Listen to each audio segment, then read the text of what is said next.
आज कई वर्षों के बाद पावागढ़ मां काली के चरणों में आकर के कुछ पल बिताने का, आशीर्वाद प्राप्त करने का सौभाग्य मिला। मेरे लिए जीवन की बड़ी धन्य पल है। सपना जब संकल्प बन जाता है और संकल्प जब सिद्धि के रूप में नजर के सामने होता है तो उसका आनंद कितना हो सकता है, इसकी आप कल्पना कर सकते हैं। आज का ये पल मेरे अंतर मन को विशेष आनंद से भर देता है। कल्पना कर सकते हैं 5 शताब्दी के बाद और आजादी के 75 साल बीतने के बाद 5 शताब्दी तक मां काली के शिखर पर ध्वजा नहीं फहरी थी। आज मां काली के शिखर पर ध्वजा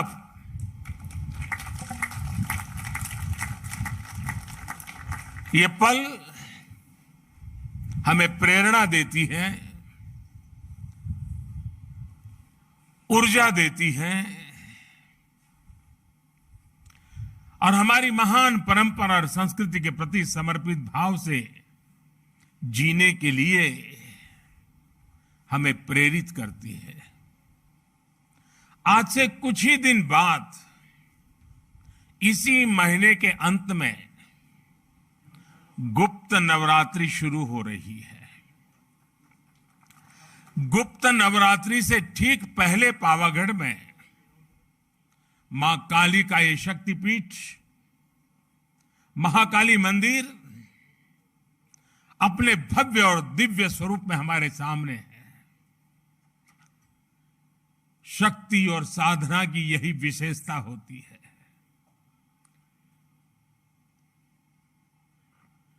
गुप्त नवरात्रि है, लेकिन शक्ति सुप्त नहीं होती है, शक्ति कभी लुप्त नहीं होती है। जब श्रद्धा, साधना और तपस्या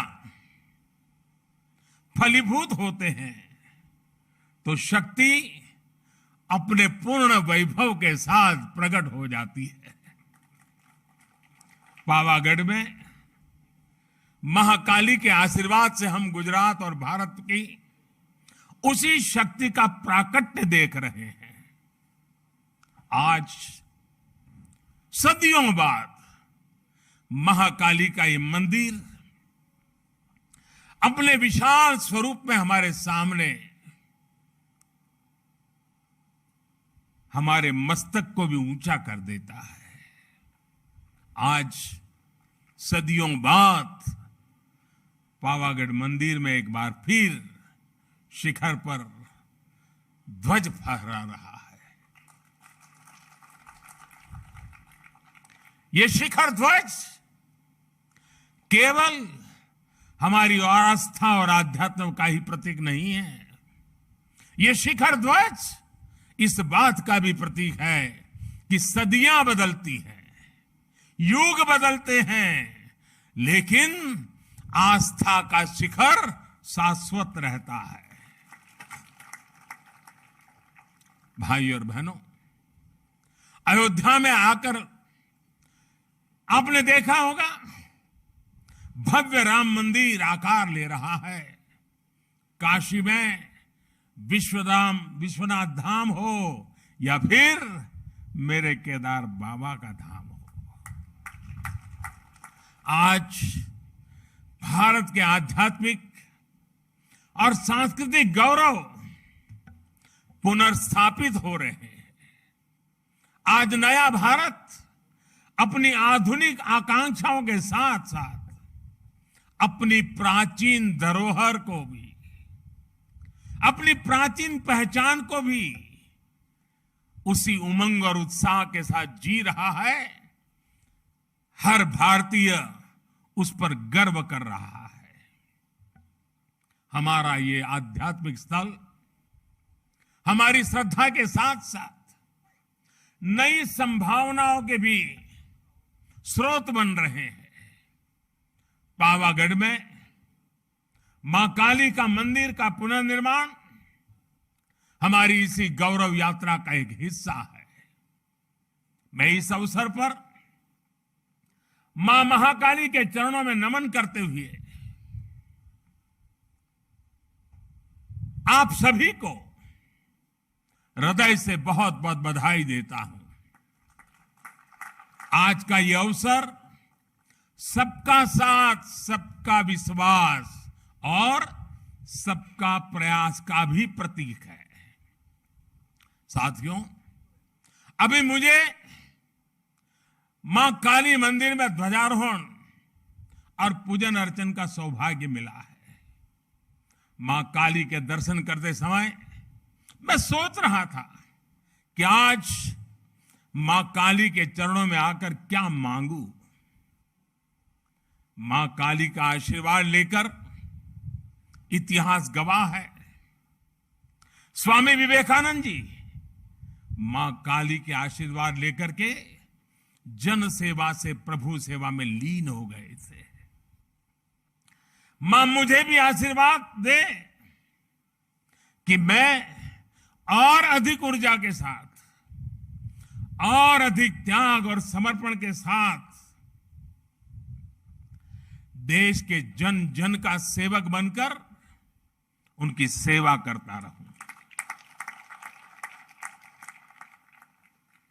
मेरा जो भी सामर्थ्य है, मेरे जीवन में जो भी कुछ पुण्य है, वो मैं देश की माताओं बहनों के कल्याण के लिए, देश के लिए समर्पित करता रहूं। गर्वी गुजरात इस समय इस गर्वी गुजरात की धरती से, मां काली के चरणों से मैं देश की आजादी के अमृत महोत्सव का भी स्मरण करता हूं। साथियों, गुजरात ने जितना योगदान देश की आजादी की लड़ाई में दिया है, उतना ही योगदान देश के विकास में भी दिया है। गर्वी गुजरात भारत के गर्व और शान का पर्याय है। गुजरात ने भारत के व्यापार का भी नेतृत्व किया और भारत के आध्यात्मता का भी उसे संरक्षित करने का पूरा प्रयास किया। सदियों के संघर्ष के बाद जब भारत आजाद हुआ तो हम गुलामी और अत्याचार के घावों से भरे हुए थे। हमारे सामने उस अपने अस्तित्व को रहा है जिसने गुजरात को पूरे देश में पहचान दी थी। आज जो ध्वजा फहराई गई है वो केवल महाकाली मंदिर की ध्वजा नहीं है, बल्कि गुजरात और देश के सांस्कृतिक गौरव की ध्वजा भी है। पंचमहाल और गुजरात के लोगों ने सदियों से इस मंदिर की भव्यता के लिए प्रयास किए। अब सोने से बढ़े इस कलश के साथ इस मंदिर से जुड़ा वो सपना पूरा हुआ है। आज पावागढ़ और पंचमहाल की तपस्या सिद्ध हुई है। पंचमहाल और इस क्षेत्र में पुराना तो मुझे याद है, आज की परंपरा मुझे उतना पता नहीं है, लेकिन जो पुराना मैं जानता हूं, जब भी कोई शादी विवाह होता था तो इस मंदिर में सबसे पहले भक्त आकर के शादी का जो निमंत्रण पत्र होता था वो मां के चरणों में रख देता था। और मुझे पता है उस समय तो जो यहां पुजारी और पंडित लोग हुआ करते थे, वो शाम की आरती के समय दिन भर जितने ऐसे निमंत्रण आए हैं उसको पढ़ करके मां को सुनाते थे, भक्ति भाव से सुनाते थे। सुरेंद्र काका कह रहे हैं आज भी चल रहा है। बाद में आशीर्वाद में माता की तरफ से मंदिर से जिन्होंने निमंत्रण भेजा है उसे उपहार भी जाता है।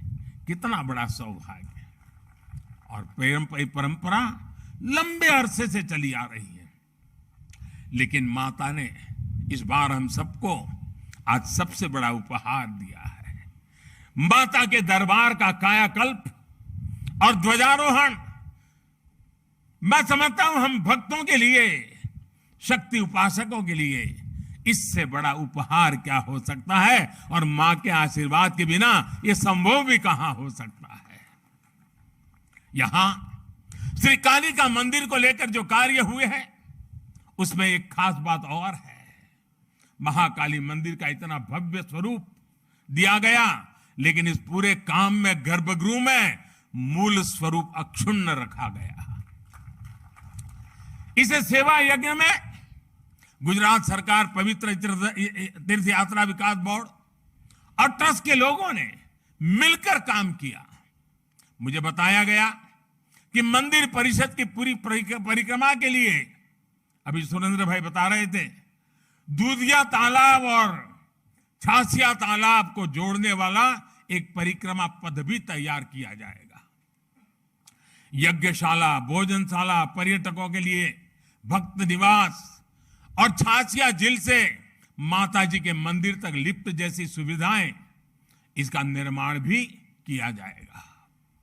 साथ ही माची के पास अतिथि गृह और मल्टी लेवल पार्किंग का निर्माण भी होगा।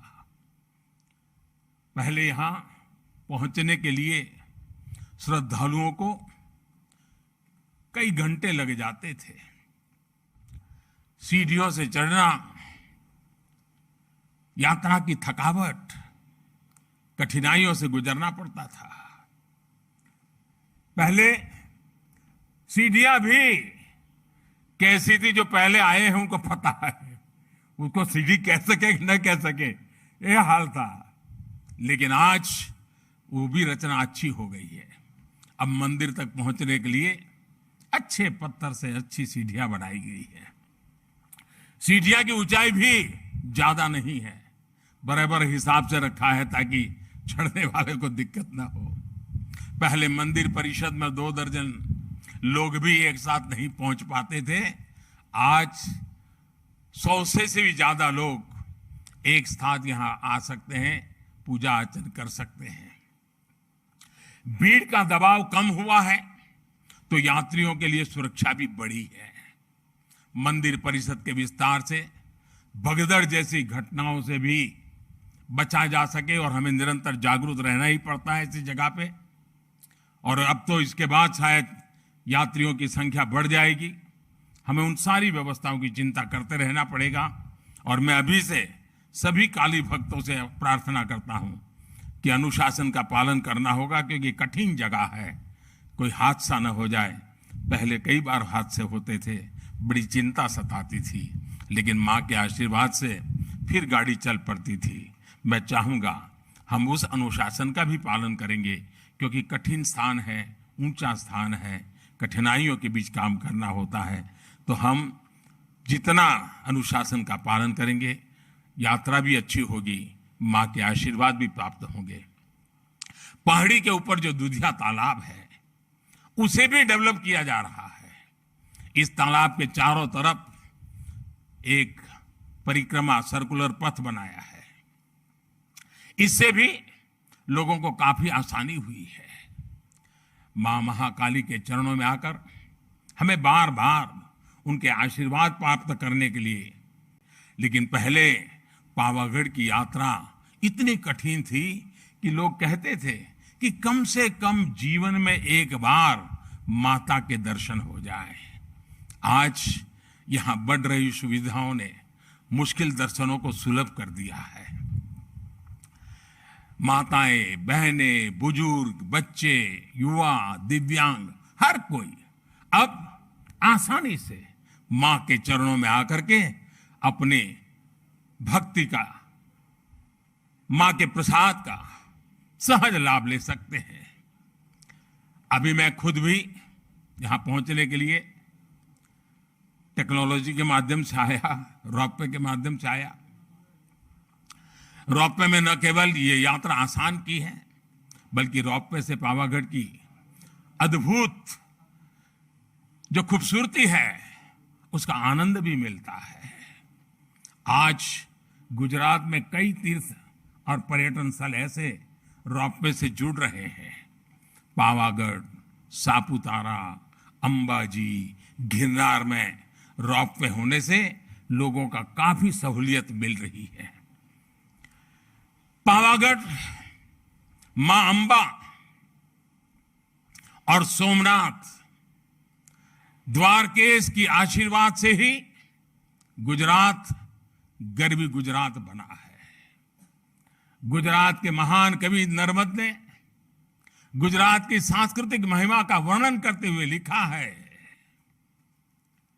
उत्तर मामा अंबा मात, पूरब मां काली मात, छे दक्षिण दिशा मां करता रक्षा कुंतेश्वर महादेव ने सोमनाथ ने द्वारके से पश्चिम केरा देव छे सहाय मां साक्षात जय जय गरवी गुजरात। आज गुजरात की यही पहचान आसमान छू रही है। कवि नर्मद ने गरवी गुजरात की पहचान के रूप में जिन सांस्कृतिक केंद्रों का नाम लिया है, आज वो सभी तीर्थ एक नई विकास यात्रा पर आगे बढ़ रहे हैं। आस्था के साथ साथ तीर्थों और मंदिरों के विकास में आधुनिक तकनीक का इस्तेमाल किया जा रहा है। सभी तीर्थों पर यात्री सुविधाओं का विकास किया गया है। गुजरात के तीर्थों में अब दिव्यता भी है, शांति भी है, समाधान भी है, संतोष भी है, और इससे बड़ा सुख क्या हो सकता है। अगर माता के ही मंदिरों की बात करें, शक्ति के सामर्थ्य की बात करें, तो हम गुजरात के लोग इतने भाग्यवान रहे हैं। और मां शक्ति की पूजा करने वाले भक्तों के लिए गुजरात में तो पूरा एक शक्ति चक्र है, एक शक्ति रक्षा चक्र है। गुजरात का रक्षा कवच के रूप में वो काम कर रहा है। गुजरात के अलग अलग क्षेत्रों में विराजमान शक्ति रूपेण माताएं गुजरात का निरंतर आशीर्वाद देती है और गुजरात की रक्षा करती है।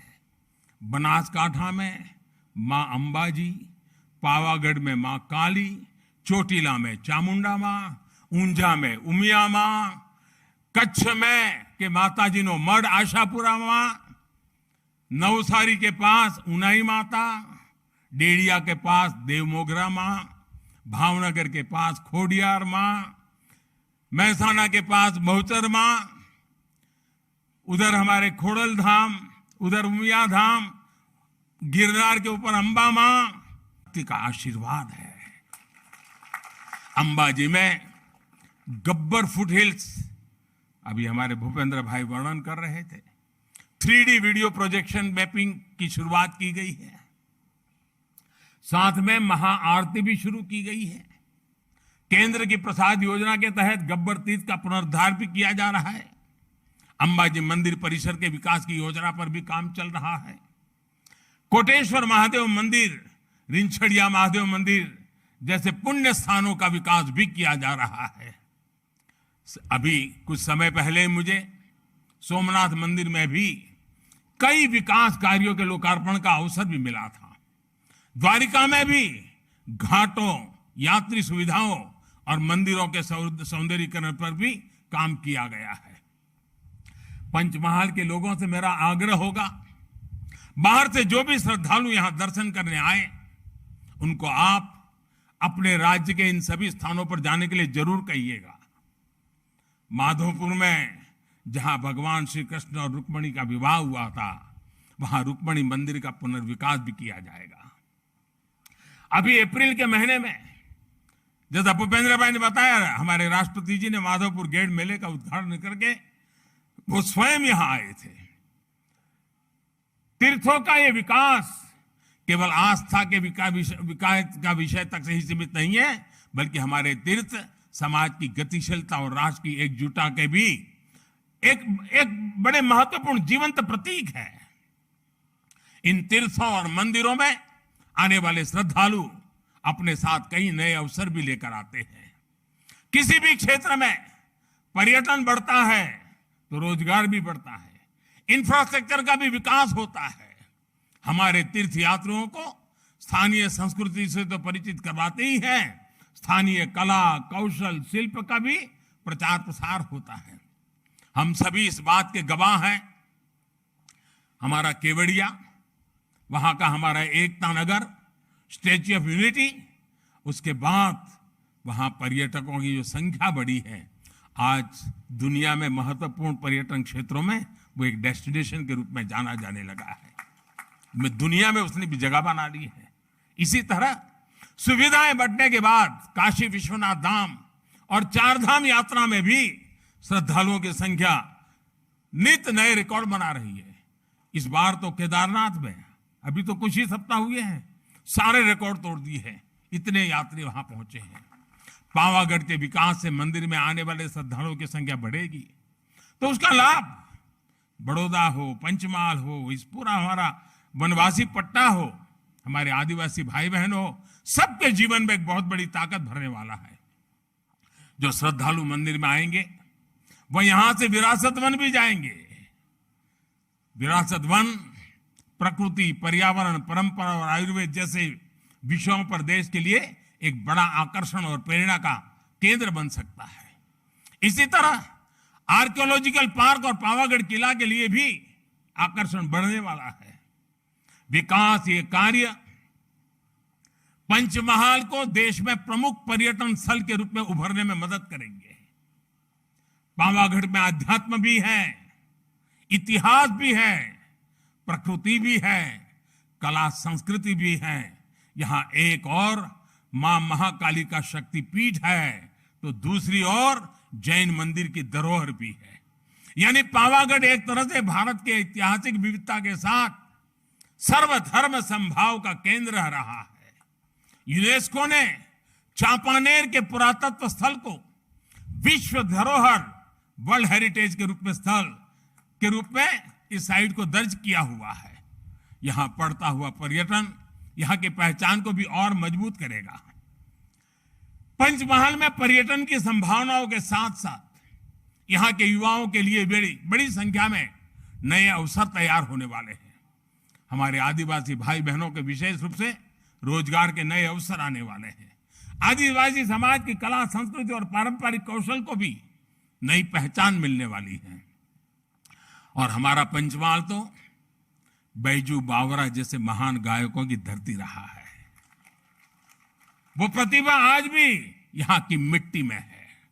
जहां विरासत, वन और संस्कृति मजबूत होती है, वहां कला और प्रतिभा भी पल्लवित होती है। हमें इस प्रतिभा को भी उभारना है, नई पहचान भी देनी है। चांपानेर वो जगह है जहां साल 2006 में गुजरात का गौरव बढ़ाने वाली ज्योतिर्ग्राम योजना की शुरुआत हुई थी। मैं जब मुख्यमंत्री बना तब लोग मुझे कहते थे, साहब कम से कम शाम को खाना खाते समय बिजली मिले इतनी व्यवस्था करो। यही मां काली के चरणों में बैठ करके हमने ज्योतिर्ग्राम योजना से गुजरात में और देश में पहली बार 24 घंटे, पावागढ़ का नाम ही एक प्रकार से हवा का गढ़ है। यहां वासुदेव की विशेष कृपा रहती है। मुझे विश्वास है कि हमारे सांस्कृतिक पुनरुत्थान और विकास की जो हवा पावागढ़ में बह रही है, इसकी महक भी पूरे गुजरात और देश में पहुंचेगी। इसी भाव के साथ मैं महाकाली के चरणों में एक बार फिर मेरा नमन करता हूं। आप सभी को भी एक बार फिर बहुत बहुत शुभकामनाएं देता हूं। અને આજે જ્યારે માં કાળીના ચરણોમાં આવ્યું છું, ત્યારે ગુજરાતનો વિશાળ ફલક અને અન્ય રાજ્યોથી પણ માં કાળીના ભક્તોની અનગિનત સંખ્યા ખૂબ શ્રદ્ધા સાથે અહીંયા આવતી હોય છે। એ શ્રદ્ધાળુઓને પણ અનેક અનેક શુભકામનાઓ આપું છું, કારણ એમણે જે સપના જોયા હશે, એમના પૂર્વજોએ જે સપના જોયા હશે, એમના પૂર્વજો જે આશા સાથે આવતા હતા અને નિરાશ થઈને પાછા જતા હતા, આજે એમના સંતાનો એમના પૂર્વજોને પણ કહી શકશે કે આપે ભલે કષ્ટ વેઠ્યા હોય, પણ હવે યુગ બદલાણો છે। હવે માં કાલી પૂરા ગૌરવ સાથે આપણને આશીર્વાદ આપી રહી છે. એવી જ એક ભાવના સાથે ફરી એકવાર આપ સૌને ખૂબ ખૂબ શુભકામનાઓ. સૌ ટ્રસ્ટી મંડળને, ગુજરાત સરકારને, ભૂપેન્દ્રભાઈના નેતૃત્વમાં થયેલા કામોને હૃદયથી બિરદાવું છું. આપ સૌને ખૂબ ખૂબ શુભેચ્છા આપું છું. ખૂબ ખૂબ ધન્યવાદ.